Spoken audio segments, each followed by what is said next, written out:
Welcome to Stealing from Wizards Volume 1, Pickpocketing, by R.A. Consul, read by the author.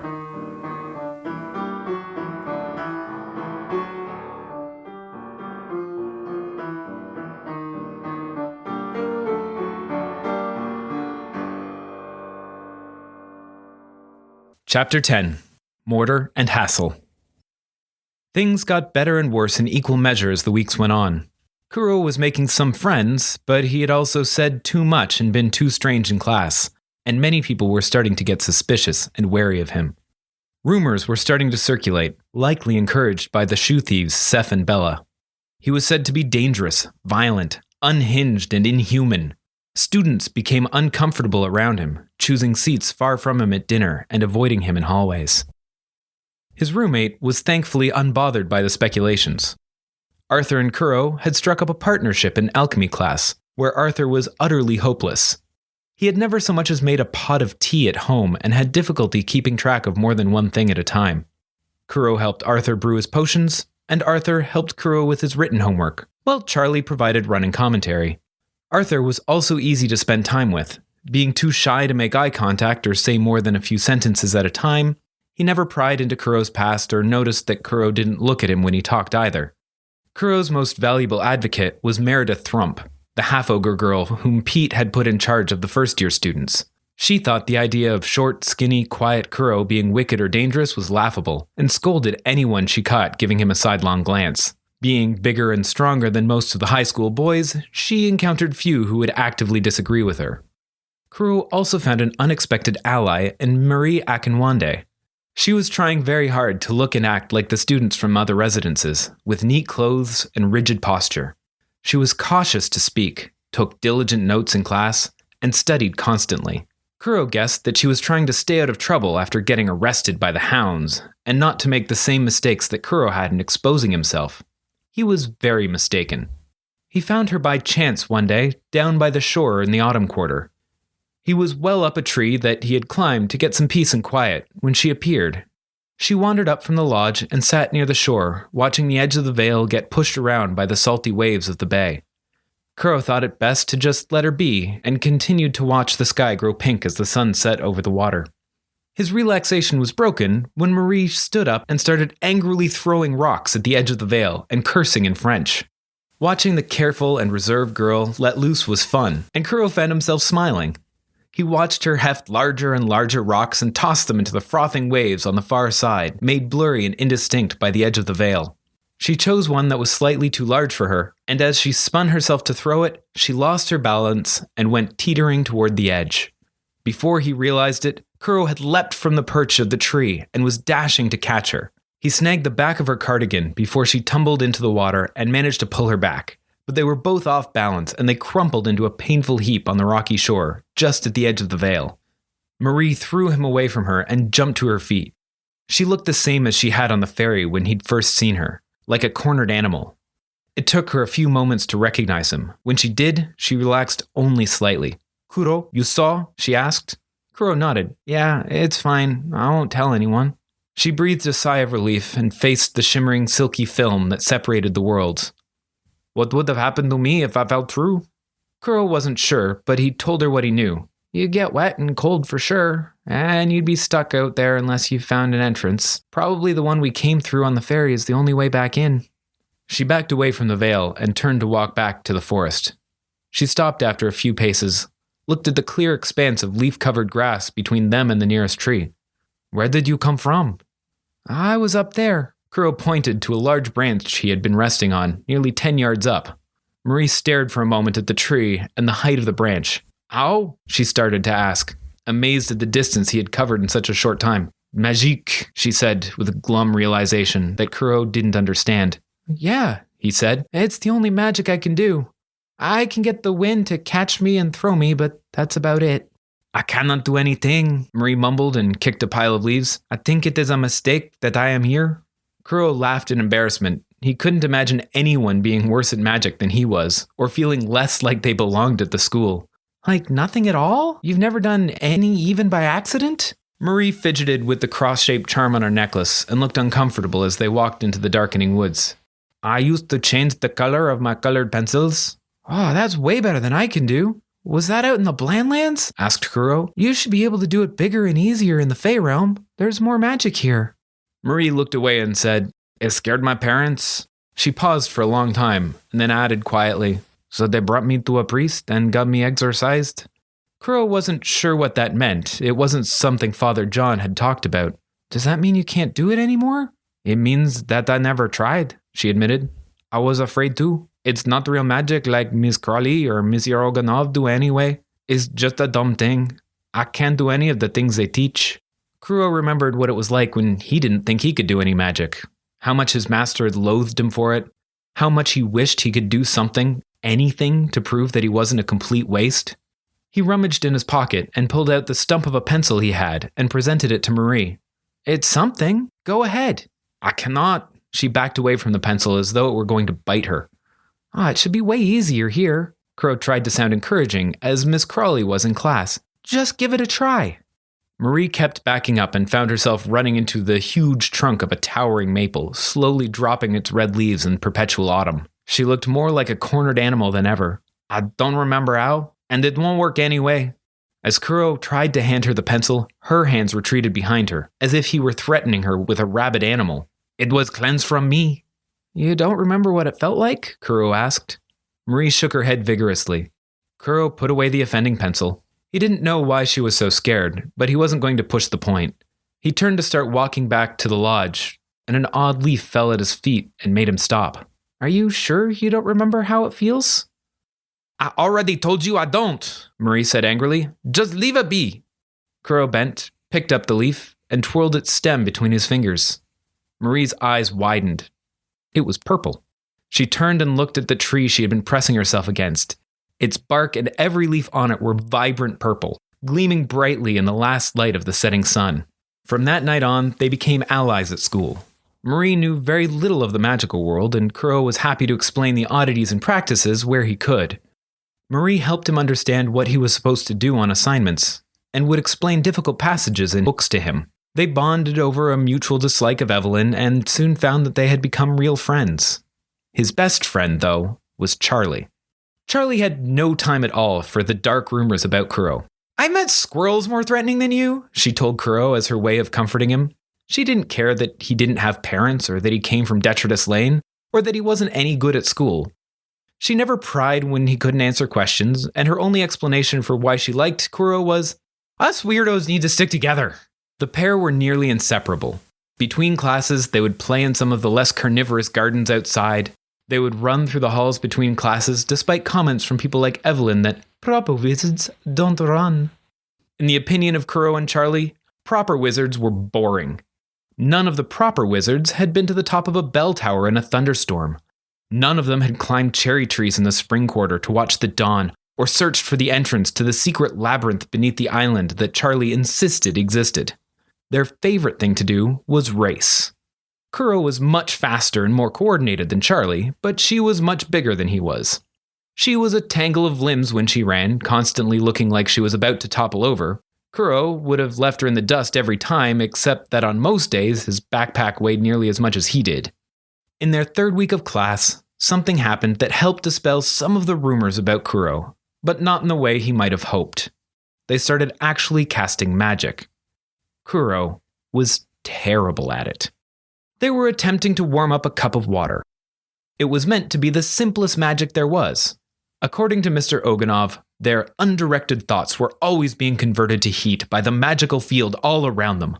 All they needed to do was learn to direct those thoughts and focus them to a single point. An indecipherable series of diagrams and formulas filled the chalkboard at the front of the class. Oganov explained that they described the precisely correct way to think to achieve the desired result, though it may as well have been Gaelic for all Kuro could understand of it. The class sat silently with their hands encircling their cups of water, watching the thermometers inside do very little. Some of the well-bred students, like Evelyn, had their cups noticeably warming by the end of their first class. Most had them hot enough to steep weak tea by the end of the second. Kuro failed to get the water to heat at all until the third, and in that, he must have made some dire mistake, because while the water warmed slightly, his fingertips froze. Mr. Oganov held up Kuro's frostbitten fingers for the whole class to see. He lectured the class on the dangers of not precisely following instructions before sending them off to the school nurse for treatment. "You see, class," he explained, pointing vigorously at one of the formulas on the board, "the energy for magic must come from somewhere. If you do not pull it from the environment or transmute it directly from your thoughts through the magical field, the only source is your own body."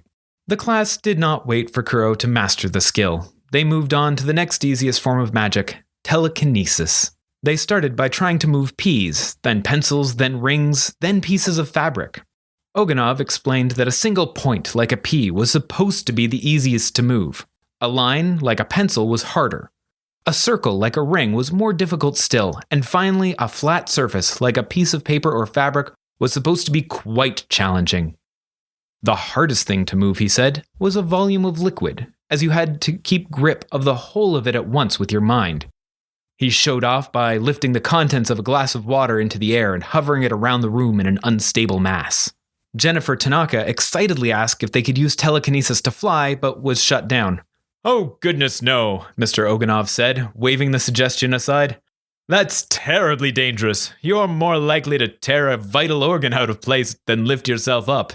Even if you could grab hold of your whole body and lift it, doing so would stop your blood from flowing.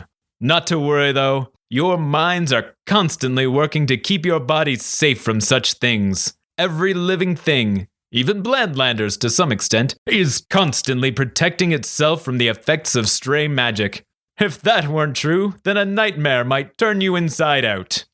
Most of the class progressed quickly up to moving a ring, having it hovering through the air or spinning on the desk, and a few could keep a piece of silk level in the air. Charlie was so good at it as to be embarrassing to watch. She could lift all three at once and showed off by writing notes on a hovering sheet of paper with a flying pencil. Her writing was neater using telekinesis than it was by hand. To make things worse, she seemed bored by it. She slumped lazily on her desk while she made the objects dance and spin in the air. "How are you so good at this?" demanded Marie, who had barely managed to get the pea to move in circles around her desk. Charlie let her objects fall to her desk and sat up to face Marie. "It's just practice is all," she said, as if her mastery of the art were no big deal. "It's the thing I learned to do on my own, like Kuro's fast-running thing." Kuro had to observe this from across the room. While heating a cup of water had gone poorly, telekinesis was disastrous. He had gotten a pea to move quite quickly, but with it went the desk, as Kuro and his chair flew in the other direction. It wasn't that he was some sort of telekinetic prodigy like Charlie. Instead, he was having a terrible time not conjuring the same burst of air that helped him jump and run.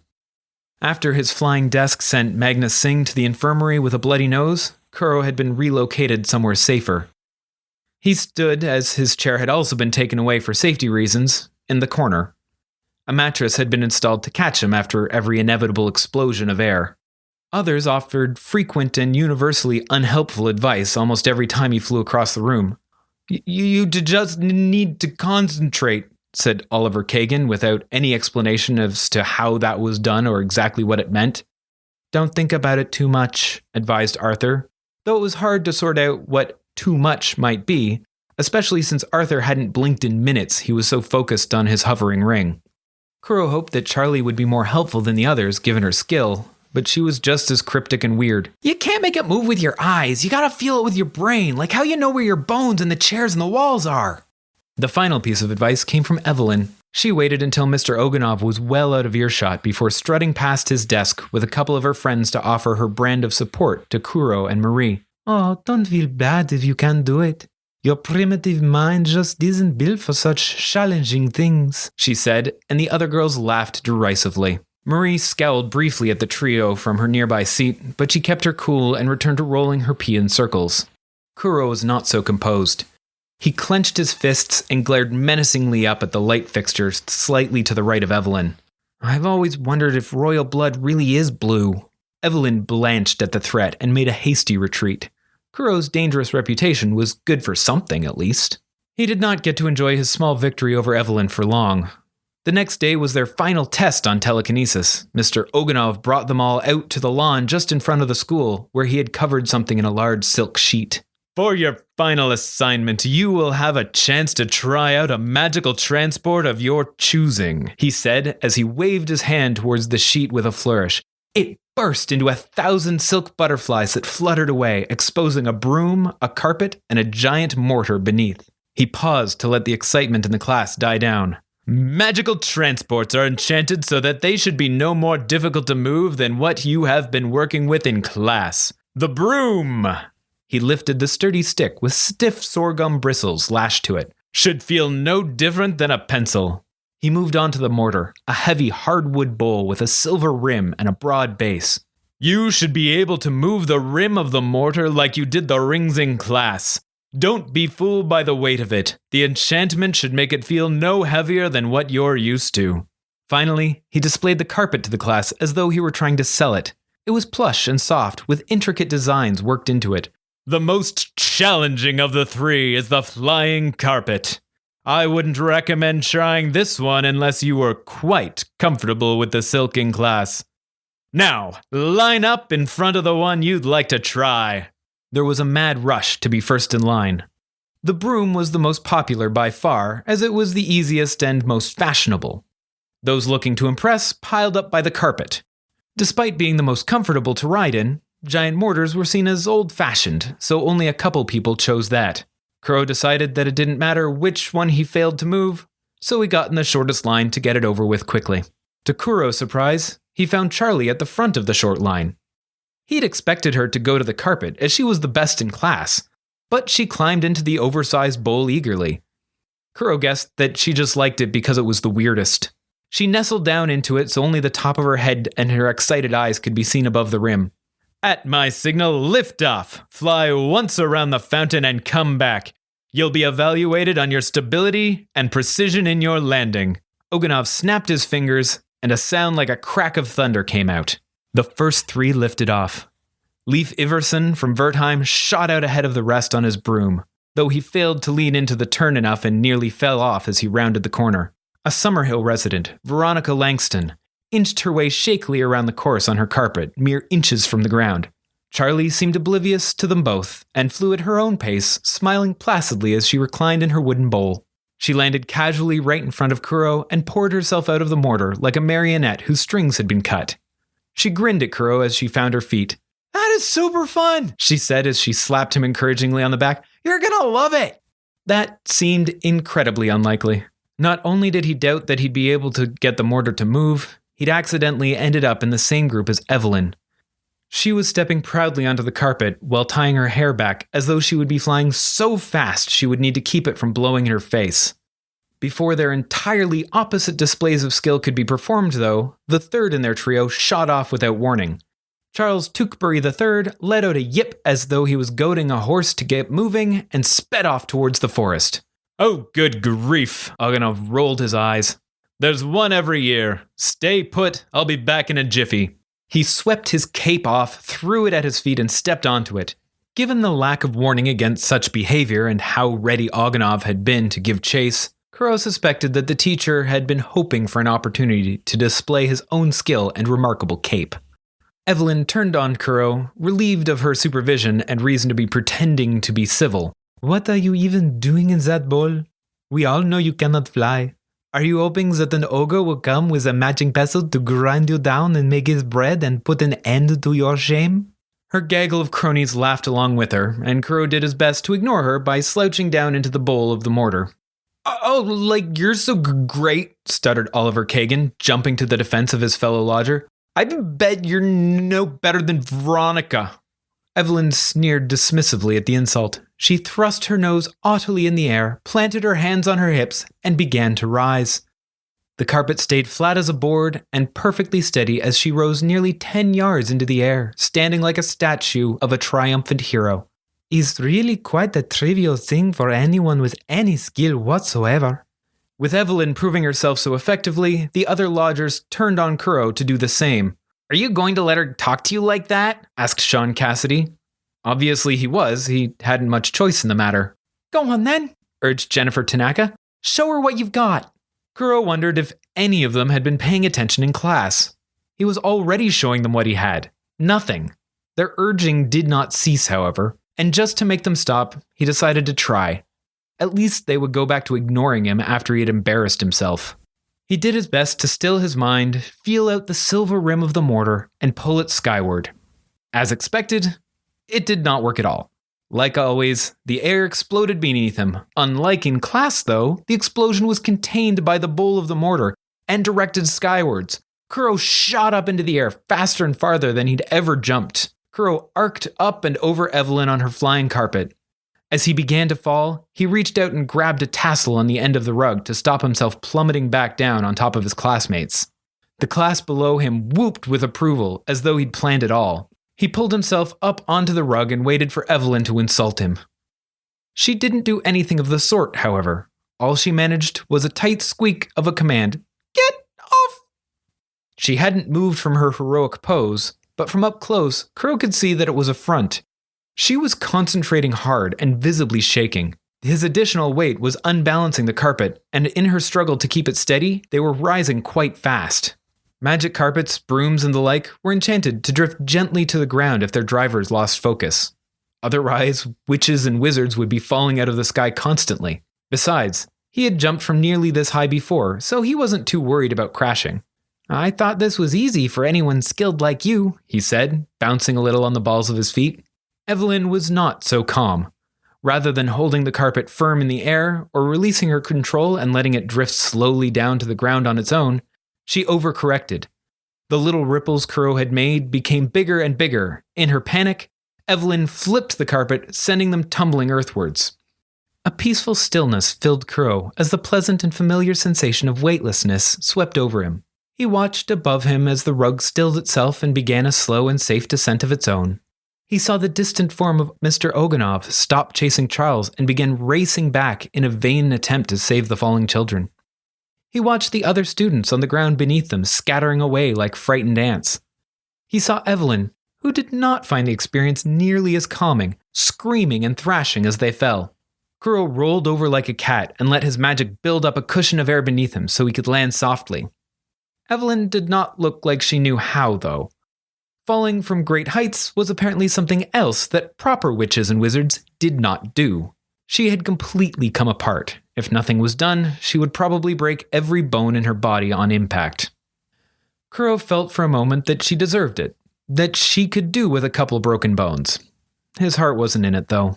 She was stuck up and mean, but he didn't really want her harmed and certainly not dead. Even so, he was helpless to do anything. The ground was coming up fast, and Kuro didn't know any real magic to save her. Or did he? He could do one bit of magic reliably, though it didn't work quite as it was supposed to. He pulled an eraser from his pocket and held it out away from him. He tried to move it with his mind, and, as always, he failed, and an explosion of air threw him violently backwards into Evelyn. She clung to his back and shrieked continuously into his ears. They tumbled downward together. Kuro's intention was to cushion their fall the way he did his own when leaping from roofs in Detritus Lane. Evelyn's panicked screams made it hard to concentrate, however, and her added bulk made it hard to get pointed in the right direction. The ground was rushing up at them frighteningly quickly. It was only a few feet away when Kuro got his hands and feet back under him, too late to build up a cushion of air. Kuro prepared himself for what would likely be a fatal impact, but he never reached the ground. He hung in the air, dangling by his shirt collar, as if caught on a coat hook. Evelyn was caught in the same way, though she was still gripped by fear and thrashed against the invisible captor as they were slowly lowered to the grass. The other students rushed to variously congratulate, berate, and check up on the pair of students. There was little agreement on whether what had just happened was awesome or terrible. In the same moment, Kuro was asked if he was hurt at all and told in no uncertain terms that he would have deserved it if he'd smashed on the ground. The swarm was broken by the return of Mr. Oganov, who landed and hit the ground running. He shouted everyone away and fussed over the two students, making absolutely certain they were not hurt. That took considerably longer with Evelyn, who was still a blubbering mess and was quite convinced that she had in fact died. Kuro heard little of it, though. He was too distracted by Charlie. She had been in a crumpled heap on the ground when Kuro landed, and she rose slowly and clumsily. While everyone else was fussing over him and Evelyn, she'd been nursing a bloody nose. He worried that she'd been trampled in the race to evade the falling students. Oganov sent everyone back to the classroom while he escorted Evelyn to the infirmary. She was clearly uninjured, but her protest claimed otherwise. Kuro hung behind, partly to check on Charlie, who was still moving sluggishly, and partly because those who hadn't had a chance at flying were shooting him dangerously unhappy looks. Marie and Arthur were already helping to steady her when Kuro approached. "Are you okay?" he asked. Yeah, Charlie said, waving him away. The effort of doing so made one of her legs give out. "You don't look okay," said Marie, struggling to keep Charlie stable. "We should take you to the infirmary." No, don't do that, Charlie protested. "I'm fine, really." She shook off her friends and stood on her own. She was wobbly but argued that she could walk just fine and urged the others to all go back to class. The stairs defeated her, however, and she tripped on the second one and failed to catch herself at all. "You are not okay," Arthur informed Charlie as Marie helped her sit up on the steps. "What happened to you?" asked Kuro, fearing that her condition was somehow his fault. "Oh, I caught you," she said, her head flopping to the side as she tried to look at Kuro. "That was you?" he asked. "That's amazing. I thought it was the teacher." "Nah, he was too far away. I could tell." Charlie had steadied herself again and shrugged off Marie as she stood.